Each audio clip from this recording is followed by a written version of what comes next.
Purg approached Oxidize cautiously, carrying one of those frozen lactose desserts Oxidize enjoyed. It even had chocolate, which was expensive due to being a controlled substance. Hopefully the expense would be worth it. Purg double-checked his data tablet. "Excuse me, Rusty?" Rusty did a double take. Purg actually got his name right. "Oh crap, something was wrong." "Yeah, Purg, what's on your mind?" Purg offered the container with the dessert and a few different eating utensils. "I thought you might enjoy this." Rusty took the container, opened and sniffed it, took a taste test, and sighed happily. Then he looked down at Purg. "This is amazing, and you're making me really nervous. What's going on?" Purg clasped his hands behind his back and lowered his head shyly. "Well, when we get to Parmina, you know that it's my turn in the rotation to escort you again." Rusty rolled his eyes. "Seriously? Voon needs to get a grip." Purg started clicking his teeth nervously. "Did you taste the chocolate? I'm told it's very good chocolate." Rusty took a couple more bites. Purg was right. It was very good chocolate. "So it's your turn to babysit me. And?" Purg looked up at him hopefully. "There is a zero-gravity amusement center. My family and I want to visit and spend the day there. Would you be willing to do that?" Rusty laughed.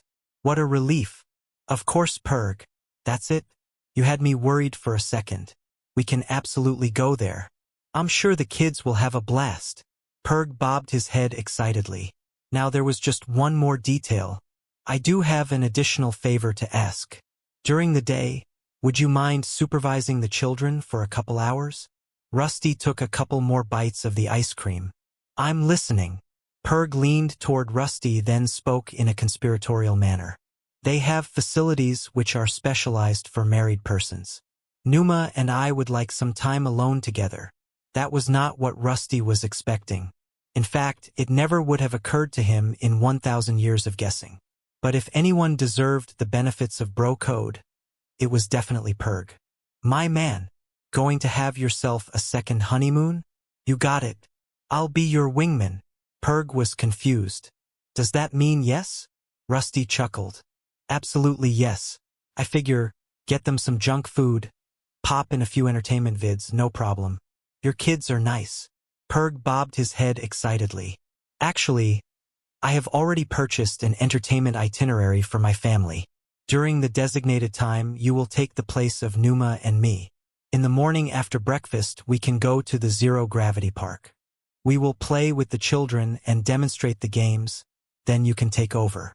Numa and I will rejoin you."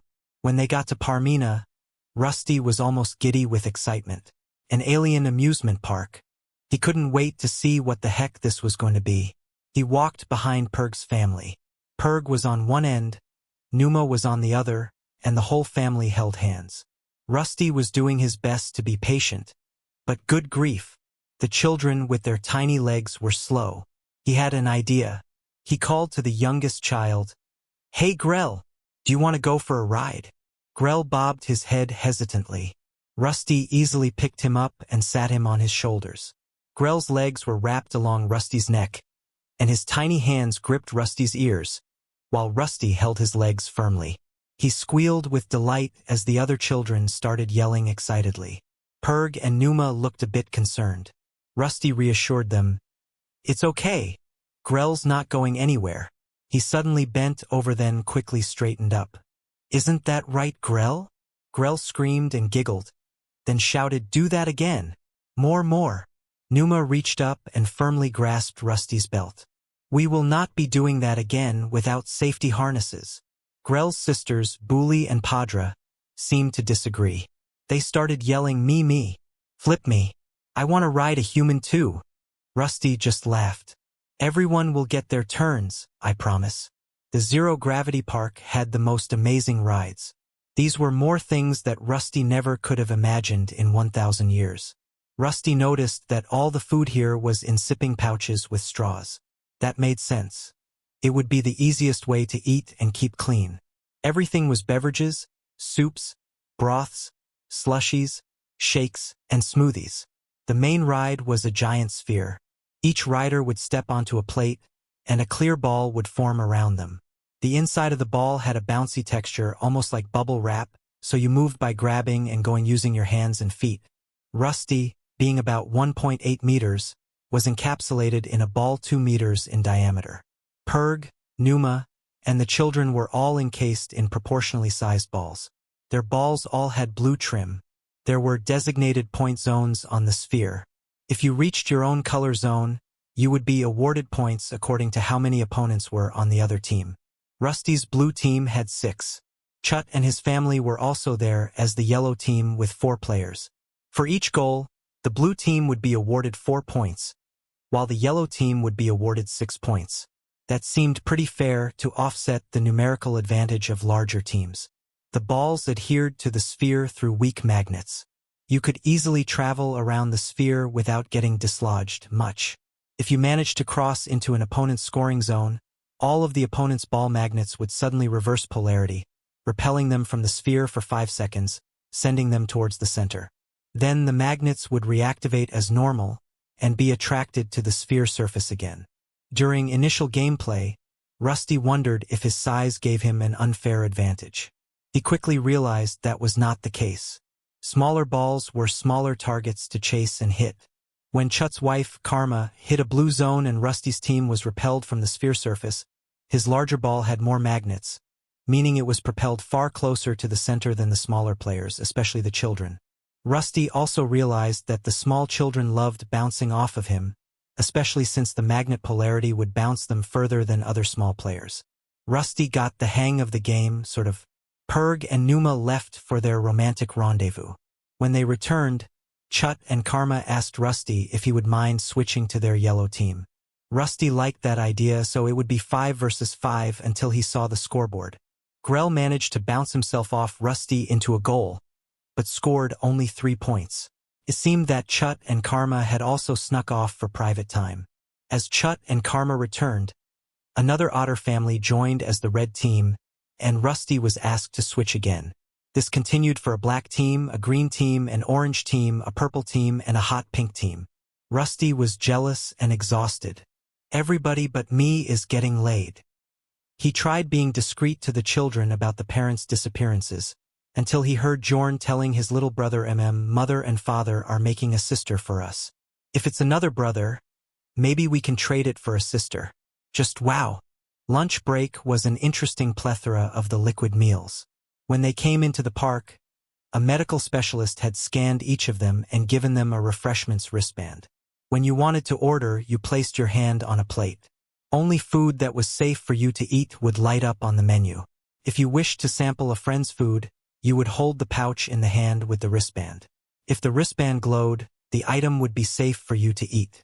He had cold vegetable broth with an almost minty taste, a spicy hot tea, a citrusy smoothie, and a thick creamy soup that reminded him of chicken teriyaki. He did hear a few of the otters warning their children, "Don't ask for any food from Oxidize. He's a Deathworlder. Just because he eats something doesn't mean it's safe. It will make you sick, or worse." At the end of the day, they went to a drum dancer show. The dancers wore large heavy slippers and boxing gloves, and performed in a central arena.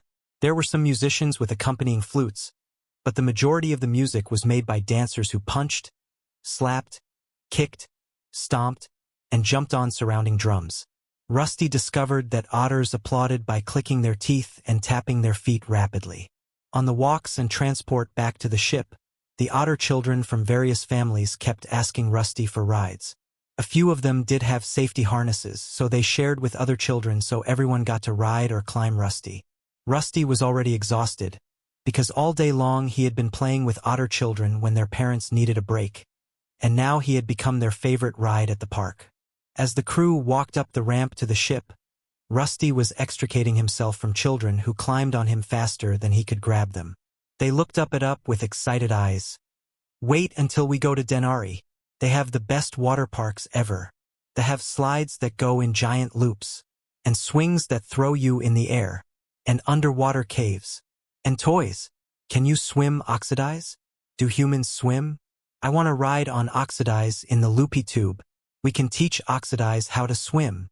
And they have the best fish. They have stuff like that ice cream you like, but it's fish. Do you eat fish oxidize? Rusty was getting really nervous. He barely survived being turned into a pinball for the entire day. Now the kids wanted to drown him and stuff him with fish. Purg rescued him. Calm down, children. We have to consult the medical specialist first to see if it's safe for oxidize to go in water. Rusty walked into his cabin, dropped his stuff right inside the door and staggered to his bed.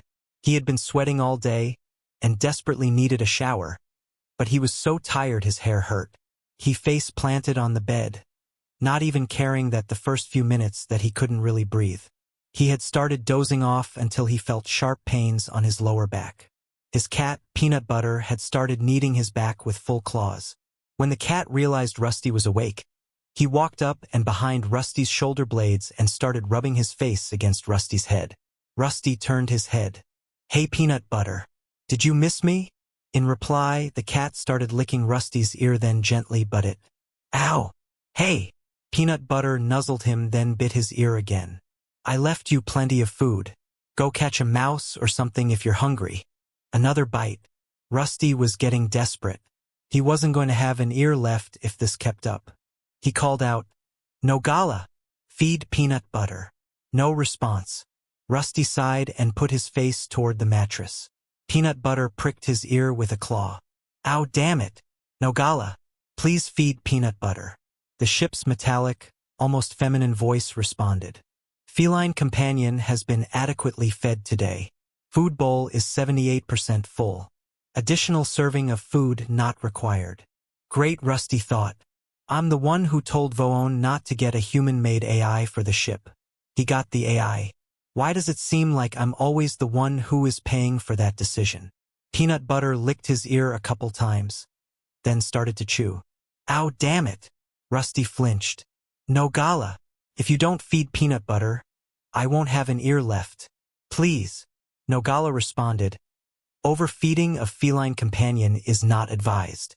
Obesity, diabetes, liver and kidney disease, cancer, and tumors are all linked to overfeeding. Safety protocol prohibits more food at this time."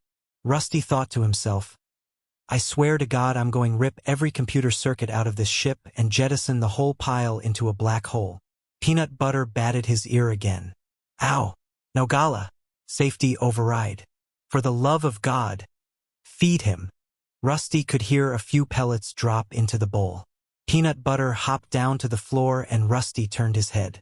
Out of the corner of his eye, he saw Peanut Butter go to the bowl, sniff it, bat at a couple pieces inside the bowl, then walk away.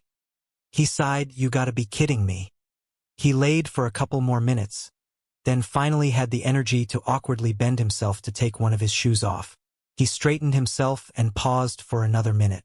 Just as he worked up the energy to try to take off his other shoe, Peanut Butter hopped up onto the bed, walked onto his back, then laid down in a curled position and went to sleep. Rusty could hear and feel purring. He tried to shift a bit to take off the other shoe, but Peanut Butter dug in his claws. "Ow! Seriously, cat. I mean, you are cute, but come on. I have to shower. At least let me take off my other shoe." "No? Why is it that the only time you want to cuddle is when I'm in excruciating pain?" Rusty knew he would wake up sore and cold in the morning.